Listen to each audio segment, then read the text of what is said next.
Soiត្រីព្រួលកុំចោលសកាសោយត្រីប្រាកុំចោលសកសម្លម្ជូរក្បាលត្រីត្រូវប្រើម្ជូរសដានថ្ងៃហ្នឹងទៅផ្សារពេលព្រឹកព្រលឹមបន្លែក៏ល្អត្រីសាច់ជាពិសេសបានឃើញត្រីព្រួលនិយាយទៅកម្រមានណាស់នៅខាងខ្ញុំ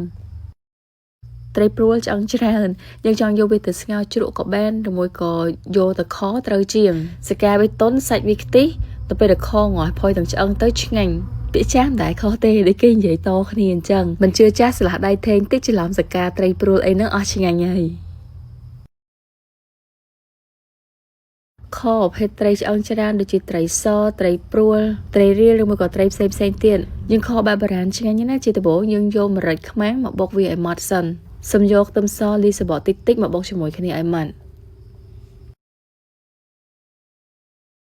បន្ទាប់មកយើងយកគ្រឿងនៃយ៉ាម៉ាត់បុកមុនហ្នឹងមកប្រឡាក់ជាមួយត្រីទាំងអស់ខនេះខម៉ាក់គាត់បរៀនធ្វើភ្លាមហ្មងបងប្អូនមែនអត់ដែរខត្រីព្រួលទេខ្លាចខហើយគាត់ថាដាក់គ្រឿងឲ្យហើយមានដូចជាទឹកស៊ីអ៊ីវម្សៅស៊ុបមាន់ទឹកត្រីអំបិលយើងប្រឡាក់វាផ្អាប់ទុក5នាទីទៅ10នាទីទៅឲ្យវារៀងចូលជាតិល្អបន្តិចតាមវាម៉ាក់គាត់ខឲ្យប៉ុណ្ណេះហើយទៅផ្សារឃើញត្រីណាតំណងដឹងតែយកមកធ្វើយើងកូរស្ករត្នោតឲ្យឈ្ងុយហើយចាំដាក់អំពៅចូលគ្របបានចឹងទៅយើងងាស់ត្រីយើងយូរប៉ុណ្ណាក៏ត្រីអត់ខ្លោចដែរវាចេញជាតិទឹកអំពៅមកឈ្ងុយផ្អែមឆ្ងាញ់មែនតើចាក់ទៅជាចូលងាស់រ៉តាំងពីព្រឹករហូតដល់ល្ងាចឡើងម៉ោង2ម៉ោង3នឹងមិនភ្លៀងសឹងរាន់សម្រាប់កុមារ11ទៅ25គីឡូពេលគាត់ចូលគេអញ្ចឹងយើងចងមុងឲ្យចិត្តហើយពាក់ខោអាវដៃវែងខោជើងវែង